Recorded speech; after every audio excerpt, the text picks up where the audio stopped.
about the influence of climate, sea level, and solid Earth processes on grounding line position. Thanks for that intro. Hi everyone. I'm Dan Lowry. I'm from GNS Science in New Zealand. I just want to start off by acknowledging my co-authors. I'm an ice sheet modeler, so particularly Holly Hahn and Natalia Gomez were the solid Earth experts on this project. Our study focus is the Siple Coast, which is in the Ross Sea sector of Antarctica. For those of you that are less familiar, it's that transition between the grounded West Antarctic ice sheet and the floating Ross Ice Shelf. This region at present is relatively stable compared to other parts of West Antarctica. In particular, the ice shelf overlies what's called a cold ocean cavity, which means it has much lower melt rates than in places like the Amundsen Sea sector, where you have warm circumpolar deep water intruding under the ice shelves. In the Ross Sea, you have the influence of local polynyas that produce a lot of very cold, high salinity shelf water that limit those melt rates and keep this region relatively stable. However, in the past, this region had seen quite substantial ice sheet changes. Of the whole Antarctica, it saw the most grounding line retreat since the last glacial maximum. And recent studies have even suggested that the grounding line retreated beyond its present day position and actually re-advanced over the past thousands of years. So this first study on the left was the first to suggest this idea, and this was based on the presence of radiocarbon in subglacial till below grounded West Antarctic ice streams. While they could not precisely date this radiocarbon, they knew it was more recent than the last glacial maximum, and through process-based ice sheet modeling, they proposed a mechanism, which was that as the ice sheet retreated, there was a delay in the isostatic rebound that then eventually led to a readvance over the Holocene. However, more recently, we've had some work from Ryan Venturelli and this other study from Sarah Newhouse and her team, which have worked to constrain the timing of the retreat and readvance. The retreat occurring more in the mid-Holocene, and the advance suggested by Sarah from some radiocarbon age modeling being within the last 2,000 years. So we wanted to test whether or not that delayed rebound mechanism still makes sense in light of these new age constraints. So the first hypothesis that we're testing is that you have this extensive retreat and then readvance just based on that rate of uplift. To test this, we ran an ensemble of simulations using PISM. As previously mentioned in other talks, PISM has a relatively simple Earth deformation scheme that's just 2 layers. We can adjust some parameters that will impact the rates of uplift and subsidence. That's our lithosphere flexural rigidity, our mantle viscosity, and our mantle density. But we also recognize that we aren't accounting for ice-ocean gravity or the rotational effects of sea level, so we also ran an ensemble of global GIA models using ice cover from our ice sheet model, and then a coupled simulations. What we see in our simulations is that the key parameter in deglacial ice sheet retreat is really the mantle viscosity. In our simulations, if it's too low, you don't get sufficient grounding line retreat in the course of our simulation. If it's too high, that deglacial climate forcing will lead to retreat far into West Antarctica. And there's really only this happy middle zone of mantle viscosity where you actually can retreat beyond the present day extent and then re-advance. If we look within this happy middle zone of mantle viscosity and we look at other parameters to see if we can get the timing right with the radiocarbon age constraints for the timing of readvance.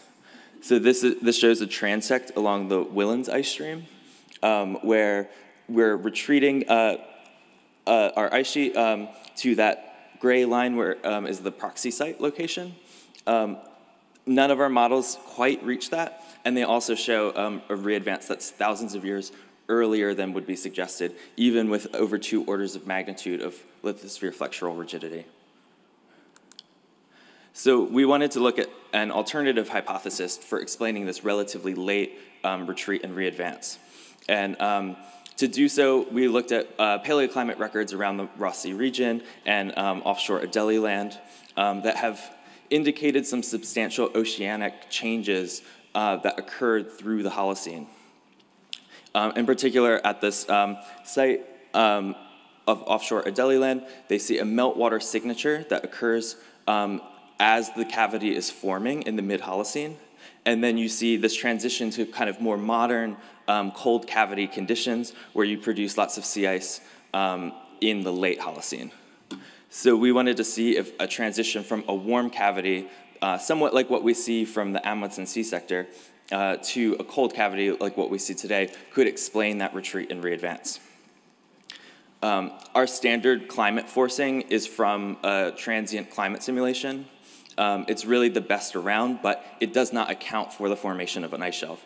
So what we did is we ran some sensitivity experiments where we modified our ocean forcing with warmer temperatures in the mid-Holocene, and then we cool it back to around its present day temperature.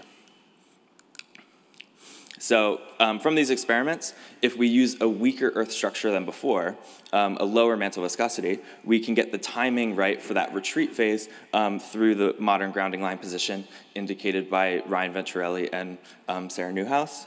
And then cooling, that relative cooling back to the present day temperature actually leads to a quite strong readvance that occurs over a time scale of about 400 years. Depending on the mantle viscosity, it can be a bit sooner or later. Just to see what this looks like spatially, you can see our near minimum grounding line extent in red for different model runs. That's 0.4 degrees Celsius of anomalous warming on the left up to 0.6. You can see it requires a relatively high amount of warming to retreat to those proxy site locations. But in all cases, that relative cooling readvances the ice sheet to its present day position. So what's going on in our ice sheet model? You can see a transect of Willen's ice stream on the left, and then that orange bar shows the ice shelf melt rate, and then the horizontal ice flux. So in the warm phase, you are thinning the ice shelf. This leads to retreat and thinning of the ice sheet, but you're also getting bed uplift through this interval. In the advanced phase, that ice shelf melt rate is drastically reduced, but you still have relatively high horizontal ice flux. This leads to a thickening and advance. But we also don't see significant bed changes in this portion of the simulation. To further study what the effect of those bed changes were, we ran different simulations. On the left shows a fixed bed scenario where we keep our bed fixed through that cooling interval. The second is our standard ice sheet model run, and the third, we've actually coupled our ice sheet model to a global GIA model. What you can see in all cases is that we get that relatively same amount of grounding line advance from that relative cooling. So the response is robust. It is also interesting to note the differences between the simple ice sheet model Earth deformation scheme and the global GIA model, where you actually get quite substantial subsidence in the region where the ice sheet is advancing, but you actually get way more uplift under the ice shelf itself. So one thing we want to look into further is the interplay between how uplift under the ice shelf would impact the oceanic circulation under the ice shelf. So our proposed alternative mechanism for retreat readvance is that as the cavity develops, the bed sits lower, it's most likely going to be exposed to relatively warm circumpolar deep water. Through time, you see this increase in mid-Holocene temperatures, but you have relatively low productivity in the Ross Sea region, which we're interpreting as a relatively stratified ocean, where you can get more intrusions of warm circumpolar deep water into the cavity. And then at some point, you get this increase in katabatic winds, you get a relative cooling trend, which we interpret as more mixing and more production of high salinity shelf water. And the response to the ice sheet of that is to readvance. So our key takeaways is the solid Earth is really important, but it's mostly as that negative feedback in that deglacial retreat phase, and we don't see delayed bed uplift as that plausible mechanism driving readvance in this sector.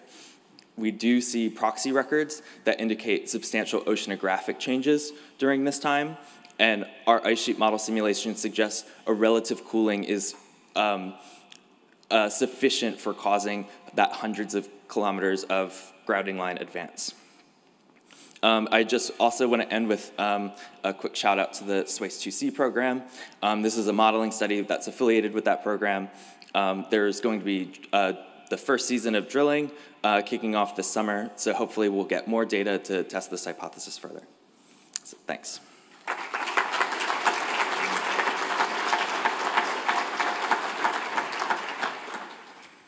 Thank you. We've got time for a question. Oh.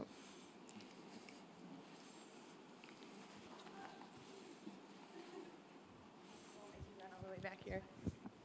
Thanks, Dan. That was an awesome talk. I have a question about what you're showing with the thickening and thinning of Whillans. Yep.